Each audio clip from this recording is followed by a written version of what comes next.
all, Keith here from the Emerald Minecart. Welcome back to Hydra Theory. Now before I start, I would like to apologize for taking so long to talk about the next two Hydra Theory videos. Still trying to fight off procrastination, along with the fact that the third episode of this series has confused me greatly. But now, I put aside that confusion so I can talk about both Episode 3 and Episode 4, with Episode 4 making things for this series even crazier. So anyways, on to Episode 3. Episode 3, Inside Solenoid.mov, starts off with a screen for something called Ghost Voice, followed by a screen with File Retrieval 1 on it. So right away, there is seemingly another company that has been introduced. And considering that the logo for this company was followed by the screen, I believe that Ghost Voice is a type of file retrieval company. After this, a blue screen pops up, followed by a black screen that explains some information about the file and where it's from, along with some notes about the file. After this, the screen changes to this seraphic screen, followed by a screen showing the viewer the inside of a solenoid generator. What is a solenoid generator? Well, thankfully, the video zooms out in a bit on the solenoid generator and part of it that moves aside to show something. I don't know what I'm looking at. Anyways, it's explained that the stuff inside the solenoid generator is referred to as pleuromic tissue composite, which I will simply refer to as PTC. After this, the viewer is then shown something called a runic base, with the three colors having different definitions. But due to the blurriness, I can't read what the text says. After this, the viewer is shown the exterior sections that consist of the orbital magnet, channel probes, subtissue ring, and main tissue ring. After this, the screen turns black and text pop up saying Protopleuroma extract process. The viewer is shown footage of what looks like a person hooked up to some machine. Their arm is visible as the sounds of an infusion pump can be heard in the background. After seeing some of the fingers on the hand move, the footage cuts to a section of the runic base. The footage cuts to the face of the person, then the footage cuts to some liquid. The screen cuts back to a section of the runic base, then stops as the crosshair on the screen locks on the target. After this, footage cuts to the hand twitching and the person in this situation screaming. The screen blue screens, then shows a new screen with pleuromic tissue synthesis.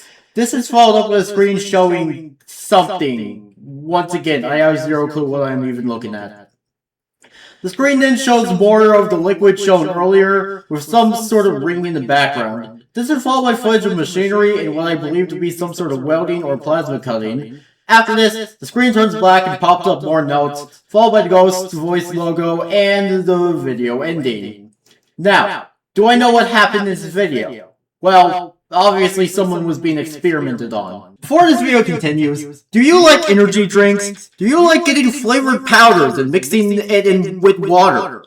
Then I have just the thing for you, as this video is brought to you by my Dubby code. You can get 10% off of your Dubby order when you use the code EMERALD69 at checkout. So make sure to use code EMERALD69 at checkout to get 10% off your Dubby order. Now back to the video. Now, finally looking at episode 4, Texas Super Outbreak. The description reads, "This was the beginning of Hunter's online notoriety. Like him, I don't know if I can keep this up." Now, if you read the title of my video, you probably would have been confused. But after looking at the thumbnail for this video, it will start to make sense why I told my video that. Anyways, the video opens up with the Export Archives logo, followed by a black screen. Text pop up on screen explaining that the following video was uploaded to hydratheory.net in late June of 2005. Followed by text explaining the video gained notoriety online that led to Hunter's initial following, along with the oh-so-lovely fun fuck-so fact that this was the beginning of Hunter's living hell.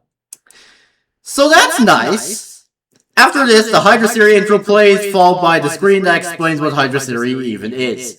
Hunter gives the viewer updates, explaining that these tornadoes are now attacking Oklahoma, Arkansas, and Texas. Hunter explains that he wants to study the green lights in the tornadoes, followed by him showing off a piece of tech that was made from equipment from the school, explaining that it will release a probe that will go into the tornado to collect rainwater samples. So basically, Hunter will be collecting the green light's piss.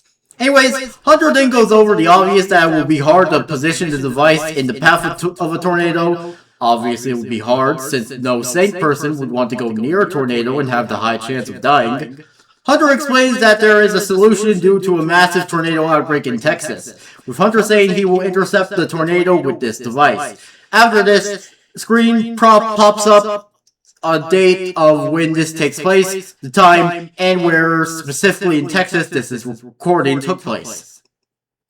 The viewer is shown driving footage, the clouds are all gray, and the sound of thunder can be heard. The viewer is then shown footage of Hunter at some field, followed by the screen cutting to black, then cutting the footage of his camera looking at the device Hunter made. And I will say, I really like this shot. It looks cool. Tornado sirens start to blare, then the footage cuts to Hunter driving down the road as it rains heavily. The viewer is then shown footage of a tornado forming, followed by the footage glitching a bit and cutting back to the camera filming the device that the newly formed tornado is approaching. The tornado gets closer and the footage glitches, the cam is in the sky and the green glow can be seen. The footage glitches, then cuts to Hunter driving. It is very dark out, the sky only being lit up by the lightning. A tornado siren continues on as a warning plays. The voice of the warning explained that 15 tornadoes have touched down in Midland County. Which, if you're curious, yes, Midland is a real place. If only the people who named it decades and decades ago knew what mid would mean. Anyways, the footage glitches and then shows this pretty spooky looking visual of it being very dark out, the light that is visible showing the tornadoes. But after this, the footage cuts to a news broadcast of the damage that was caused by the tornadoes. The newscasters explains that within the span of 12 hours, 132 tornadoes struck Midland County, which caused the death of 700 people, with zero mentions of any survivors. The newscaster then explains that Serifix is going to be buying the flattened land in Midland, or for the construction of data centers.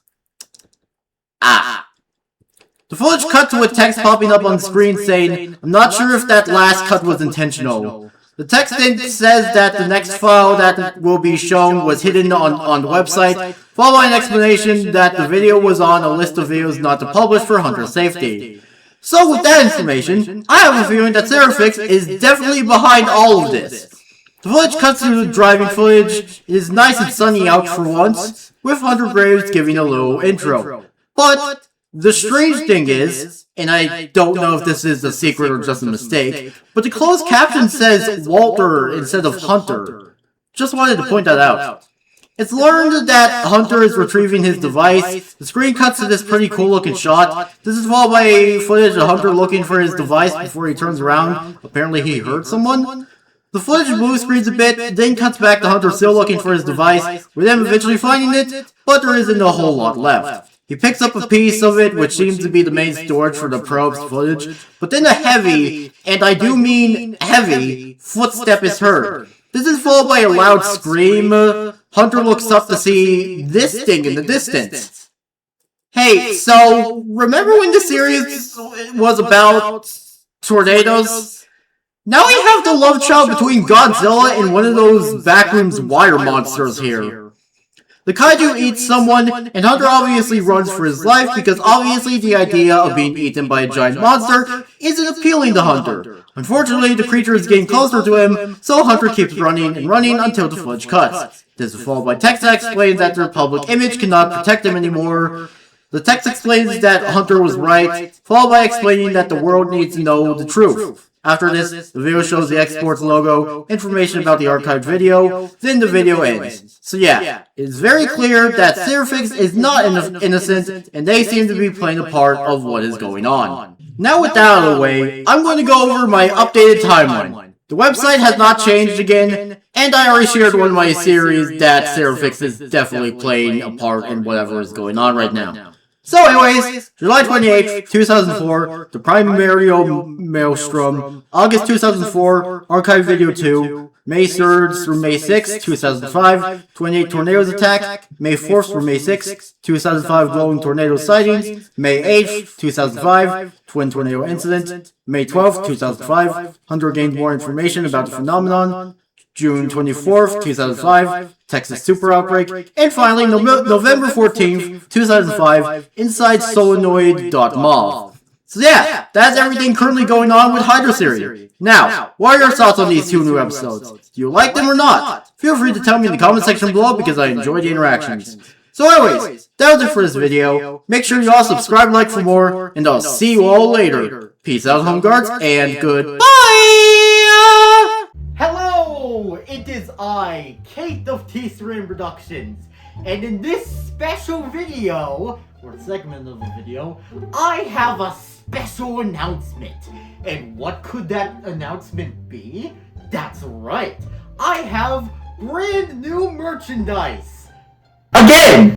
So, you're probably curious, Kate, what is this brand new merchandise that you have?